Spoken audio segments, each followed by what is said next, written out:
Olá, turma, tudo bem? Aula de número 4. Nós estamos no módulo de Teologia Contemporânea. Espero que você já tenha baixado o seu material didático, já está lendo aí as páginas das nossas apostilas, para que você possa crescer mais e mais na graça e no conhecimento. Esse módulo, nós vamos falar sobre Karl Barth e o novo ortodoxismo. O que eu quero dizer de antemão para você que tem estudado teologia contemporânea, ou seja, toda a produção teológica do último século, né, do século XX para cá, eu quero dizer que você deve estudar esses teóricos com a cabeça arejada. Existem muitas coisas que servem na teologia deles para nós nos dias de hoje, mas existem outras coisas que não servem dentro daquilo que você acredita, dentro da sua metodologia de pesquisa, dentro dos seus pressupostos, né? Dentro da sua liturgia. Então tem muitas coisas que você deve examinar, como disse o apóstolo Paulo, mas reter apenas o que é bom, o que serve para você. Quando falamos em Karl Barth, em novo ortodoxismo, essa teologia ela é comumente conhecida por barthianismo, por ter o seu principal autor, Karl Barth, nascido em 1886 e falecido em 1968, considerado o maior teólogo do século XX. Então, Karl Barth, ele não foi um simples teórico, ele foi um dos maiores teólogos, para não dizer o maior teólogo do século XX. Nesse novo ortodoxismo, esse sistema possui vários nomes. Você pode encontrar em alguns livros teologia dogmática, teologia da crise, neo-ortodoxia, teologia transcendental, modernismo negativista. Todos esses nomes são sinônimos do novo ortodoxismo de Karl Barth. Quem foi Karl Barth? Karl Barth, ele nasceu na Suíça, ele lecionou teologia nas universidades de Göttingen, Munique e Bonn, mas ele foi demitido lá na Alemanha deste último posto pelo governo hitlerista, ou seja, em 1935, por causa do estrago que Hitler fez no nazismo, né? Barth, ele foi demitido, e por ele resistir às tentativas do ditador de nazificar a Igreja Reformada da Alemanha, ele teve os seus diplomas de teologia cassados. Na Alemanha, até hoje, a teologia ela é muito mais reconhecida do que aqui no Brasil. No Brasil, o teólogo muitas vezes precisa até fazer uma segunda graduação para ser reconhecido, né? Filosofia, história, mas lá na Alemanha não. Os maiores cargos públicos no governo alemão são destinados a teólogos, para você ver o quanto a teologia tem um peso na cultura alemã.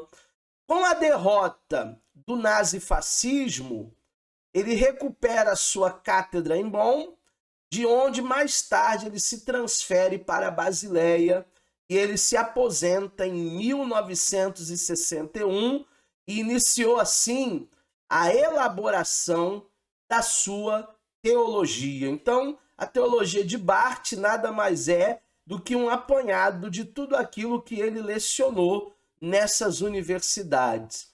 Alguns pontos de vista ortodoxos que nós encontramos no barthianismo. Não se pode deixar de reconhecer, sobre vários aspectos, que a teologia de Barth foi um retorno, embora aparentemente as várias doutrinas desprezadas pelo liberalismo, como por exemplo, Trindade, nascimento virginal de Cristo, as duas naturezas de Cristo unidas numa só pessoa, conforme é aceita pelo Concílio da Calcedônia no ano de 451, e pela Reforma Protestante, a salvação somente pela graça e a justificação unicamente pela fé. Então, o que Barth ele vai tentar resgatar? Ele vai tentar resgatar essas doutrinas ortodoxas que estavam sim se perdendo, a Trindade, nascimento virginal, a natureza humana de Cristo, a natureza divina de Cristo, a salvação pela graça, a justificação pela fé, como dizia a Reforma. Isso tudo estava se perdendo. Mas o Barth, né, o Karl Barth, ele vai fazer aí então um retorno a essa teologia ortodoxa tão importante para os nossos dias. Agora, nem tudo é perfeito. Nós encontramos algumas falhas na teologia de Karl Barth. A primeira falha que eu vejo, a mais grave, é: a Bíblia não é a palavra de Deus. A Bíblia contém a palavra de Deus. Então, Barth, para mim, ele se excede aqui quando ele coloca a Bíblia num rol de um livro qualquer, como se fosse qualquer livro, mas contendo ali mistérios de Deus, contendo ali teologia, contendo ali ensinamentos. Agora ele tira, né, essa parte divina das Sagradas Escrituras em detrimento aí a razão, né, entender as coisas pela razão. Então ele vai buscar muito esse conhecimento pela razão, entender a palavra pelo intelecto, em detrimento de uma parte espiritual da Bíblia Sagrada como livro mesmo, como livro sagrado.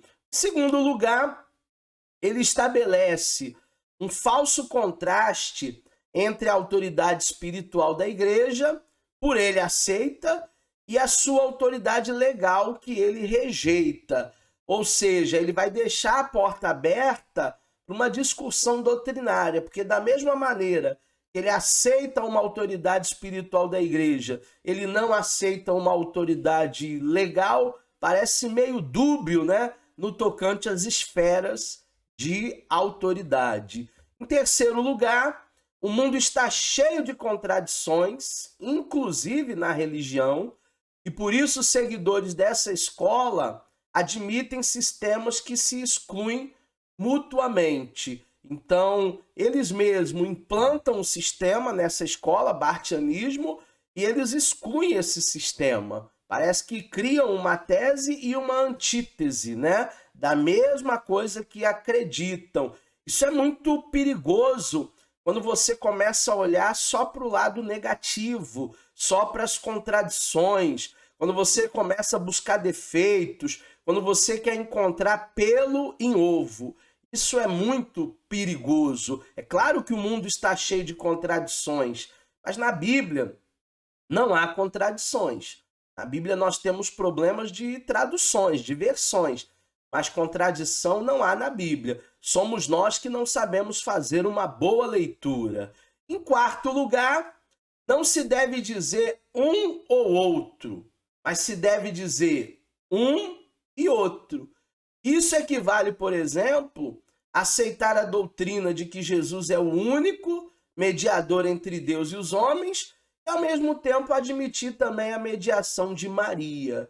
Quando nós falamos um e outro, nós abrimos um leque, né? Na realidade, ou é um ou é outro, segundo a nossa teologia. É mais uma falha aí da teologia barthiana. Essa foi a nossa aula de número 4, falando de novo ortodoxismo, de barthianismo, e ainda teremos outros teóricos, ainda teremos mais aulas aqui nesse nosso módulo de teologia contemporânea. Fica com a gente. Forte abraço.